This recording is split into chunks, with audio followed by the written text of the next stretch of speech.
Hello, కొంతమంది patients ఒకవేళ పళ్ళు లేకపోయినా మిగతా పళ్ళు ఉన్నాయి కదా అని ఆ పళ్ళతో నమ్ముతూ ఉంటారు.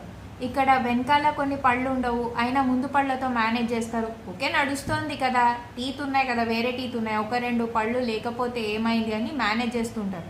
కానీ దీనివల్ల వచ్చే ప్రాబ్లం ఏంటంటే ఎక్కడైతే పళ్ళు లేవో అక్కడ ఫుడ్ వెళ్ళి ఇరుకుతుంది. దాని తర్వాత ఈ పక్క పళ్ళు కూడా పాడైతాయి. దాని తర్వాత బోన్ కూడా, దాని లోపల ఉన్న బోన్ కూడా పాడవుతుంది. ఎందుకంటే మనము నమ్మలేటప్పుడు వేరే పళ్ళని ప్రెషరైజ్ చేసి నమ్ముతుంటాం కదా, అక్కడ గ్యాప్ ఉంటుంది కదా. సో ఏమనుకుంటారంటే మేనేజ్ అయిపోతుంది అనుకుంటారు, కానీ యాక్చువల్గా రియల్గా ఏమవుతుందంటే అక్కడ ఫుడ్ వెళ్ళి ఇరుకుతూ ఉంటుంది, బోన్ పాడవుతుంది. దాని తర్వాత ఈ పళ్ళు కూడా లూజ్ అవుతాయి. దాని తర్వాత మొత్తం కలిపి అన్నీ తీసి అప్పుడు బ్రిడ్జ్ చేయాల్సి వస్తుంది.